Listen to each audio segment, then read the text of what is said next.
नया IBN 7 हौसला है।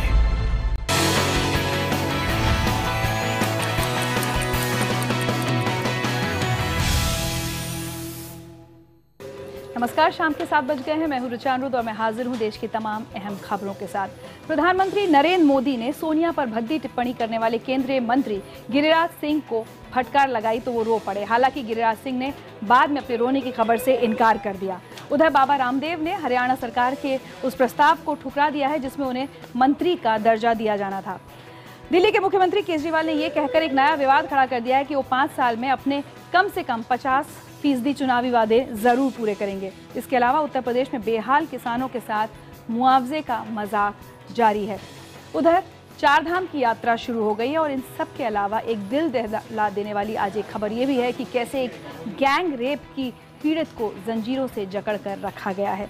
लेकिन सबसे पहले आपको दिखाते हैं 3 तस्वीरें और तीनों आग से जुड़ी हुई हैं। नई दिल्ली रेलवे स्टेशन पर यार्ड में खड़ी भुवनेश्वर राजधानी एक्सप्रेस के 2 डिब्बों में आज आग लग गई। बताया जा रहा है कि ट्रेन में साफ सफाई का काम चल रहा था, उसी वक्त 2 डिब्बों ने आग पकड़ ली। सूचना मिलने पर पहुंची दमकल की गाड़ियों ने कड़ी मशक्कत के बाद आग पर काबू पाया।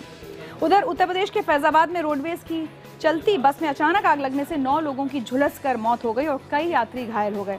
रोडवेज की बस में आग उस वक्त लगी जब बस पीपरपुर पहुंची थी। हादसे में मारे गए लोगों के परिवार वालों को उत्तर प्रदेश सरकार ने 5-5 लाख रुपए के मुआवजे का ऐलान किया है।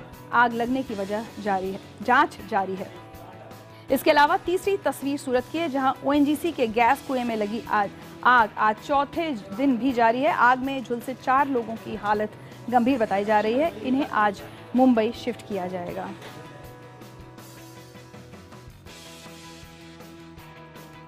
और सबसे पहले बात करते हैं बेमौसम बारिश से परेशान हुए किसानों की। वो किसान जब अपनी गेहूं की फसल काटने जा रहे हैं तो उनके पैरों तले जमीन खिसक रही है। खेतों में खड़ी गेहूं की फसल से भूसा निकल रहा है और गेहूं गायब है। इस स्थिति में किसान को गेहूं की कटाई की कीमत भी नहीं निकल रही है और इससे आहत किसानों ने अब अपनी फसल को जलाना शुरू कर दिया है।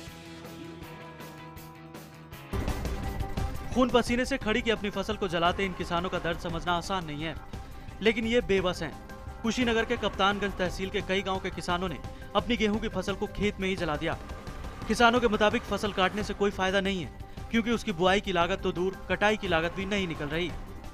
गेहूं जलाने की सूचना पाकर DM और SDM भी मौके पर पहुंच गए, जिसके बाद गाँव वालों ने उनके सामने ही लेखपाल के खिलाफ प्रदर्शन शुरू कर दिया। आज मौके पर आया और जो भी कन्फ्यूजन था सभी किसान को हमने दूर कर दिया।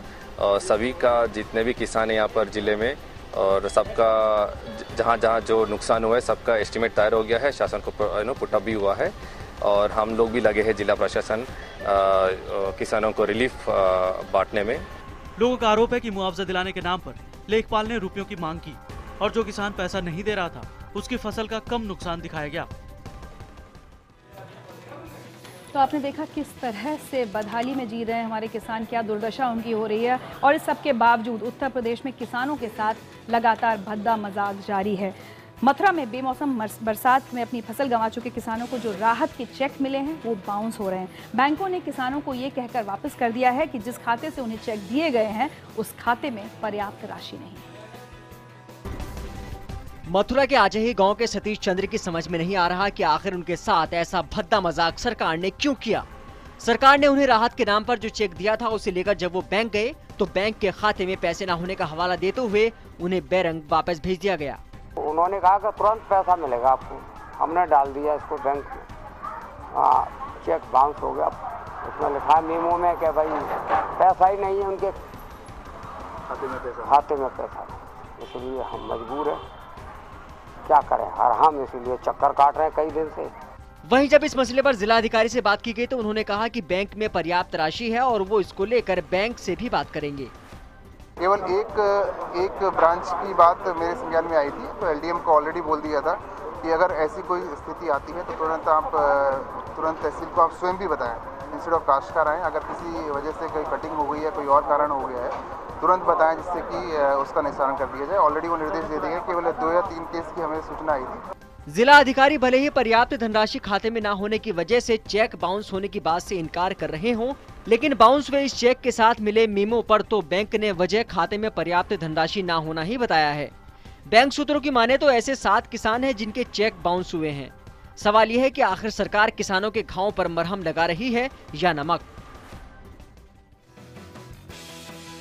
ऐसे में एक सवाल मन में आता है, क्योंकि हम सभी जानते हैं कि चेक बाउंस होना एक नॉन बेलेबल ऑफेंस होता है, गैर जमानती अपराध होता है। तो जब सरकार के दिए हुए चेक बाउंस होते हैं तो उसकी जिम्मेदारी किसे लेनी चाहिए? क्या सूबे के मुखिया को, क्या उत्तर प्रदेश के मुख्यमंत्री को उसकी जिम्मेदारी लेनी चाहिए?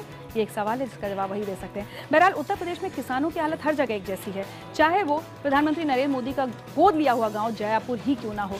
जयापुर के जो किसान हैं उनकी 70% फसल बर्बाद हो चुकी है, लेकिन अभी तक कोई जनप्रतिनिधि उनकी सुध लेने नहीं पहुंचा है। वाराणसी के जयपुर गांव से पीएम मोदी का नाम जुड़ने के बाद गांव वालों को विकास की उम्मीद जगी थी। गांव में विकास का काम शुरू भी हुआ, लेकिन कुदरत के कहर के बाद पीएम के गांव के रूप में पहचान बना चुके इस गांव के किसानों की कमर टूट चुकी है। कर्ज लेकर खेती करने वाले किसान फसल अच्छी होने के बाद फसलों से हुए आमदनी से घर का खर्च और कर्ज चुकता करने की आस में थे, लेकिन कुदरत के कहर के चलते किसानों की उम्मीदों पर पानी फिर गया। प्रदेश सरकार से मिल रहे मुआवजे से असंतुष्ट जयपुर के किसानों को अब प्रदेश के प्रधानमंत्री और अपने सांसद से मदद की उम्मीद है। फसलों की साथ भी स्थिति है कि 70% खराब है, उसमें ऐसा दाना है कि उसमें किसान नहीं बनेगा, खाने के लिए जो है आटा नहीं बनेगा। थोड़ा बहुत मिल जाएगा, वो भी खाने लायक नहीं है, लेकिन किसान है, मजबूर है, तो खाना ही पड़ेगा। जो खड़ी फसल है वो भी देख रहे हैं इसी तरीके से है। जितने भी किसानों को नुकसान हुआ है, कम से कम उनका तो कुछ करें, मुआवजा दें कि उनको भी कुछ संतुष्टि हो। नहीं तो खेती से तो आदमी किसानों का समय की बिल्कुल हिम्मत छूट गया है। जयपुर में इस विपत्ति की घड़ी में किसी जनप्रतिनिधि के आगे नहीं आने से सवाल उठने लगे हैं। वहीं सरकारी मशीनरी की तरफ से उपेक्षा को केंद्र और प्रदेश सरकार के रिश्तों में खटास से भी जोड़कर देखा जा रहा है।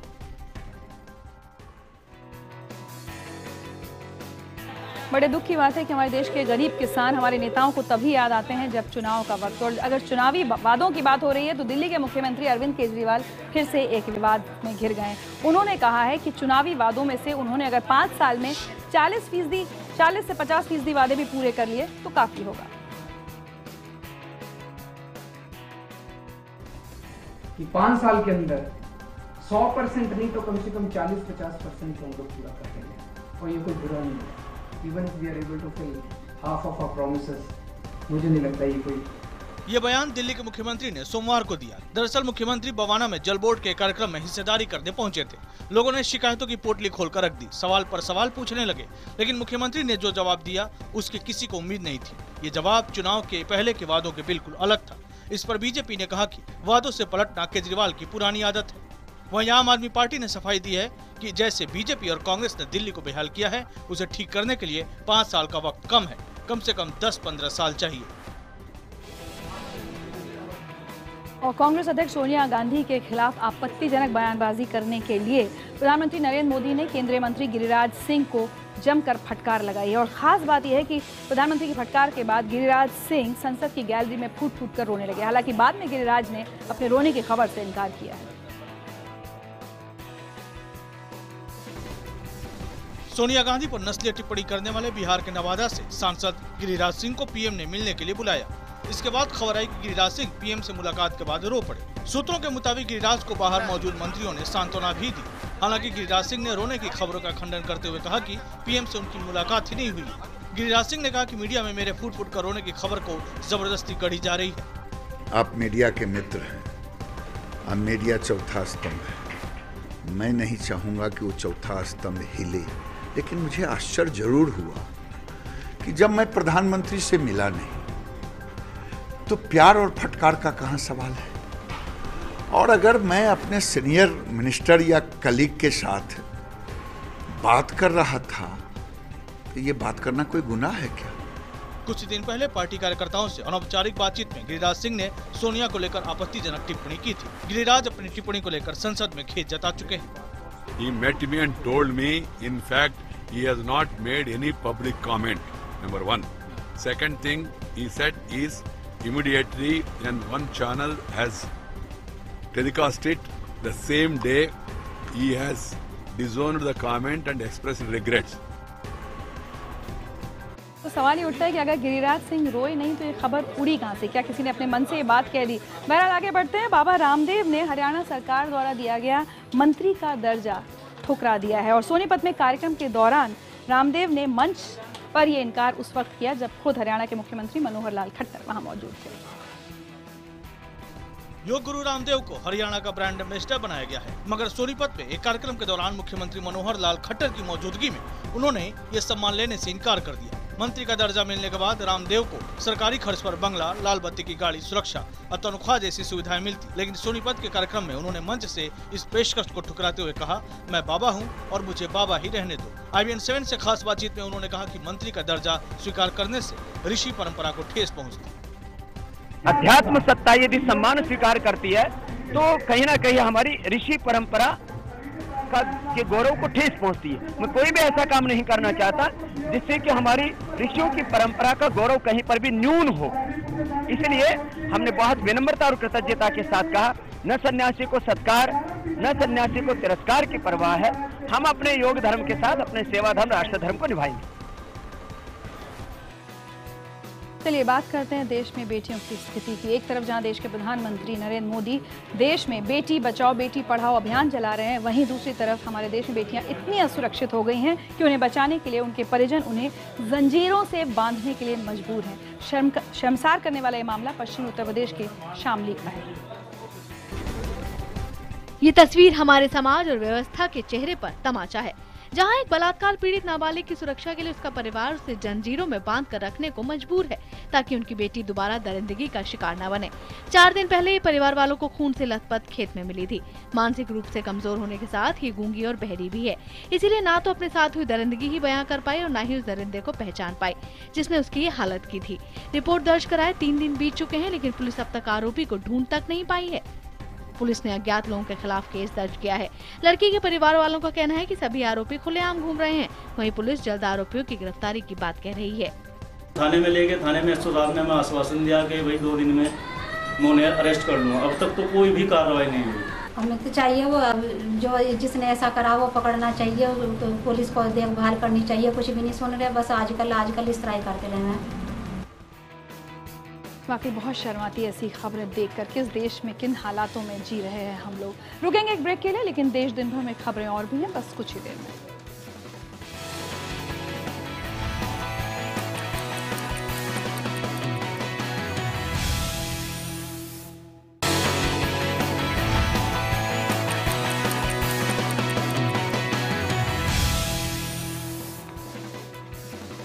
आप देख रहे हैं देश दिन भर। अभिनेता सलमान खान से के 13 साल पुराने हिट एंड रन मामले में मुंबई की अदालत ने फैसले की तारीख 6 मई मुकर्रर की है। मंगलवार की सुनवाई के दौरान कोर्ट में सलमान की बहन अलवीरा भी मौजूद थी। 28 सितंबर 2002 के इस मामले में सोमवार को बचाव पक्ष ने अपनी जिरह पूरी कर ली। इससे पहले अभियोजन पक्ष अपनी जिरह पूरी कर चुका था। जिरह के दौरान अभियोजन पक्ष ने 27 गवाहों को पेश किया था और बचाव पक्ष ने गवाह के तौर पर सिर्फ सलमान खान के ड्राइवर अशोक सिंह को पेश किया।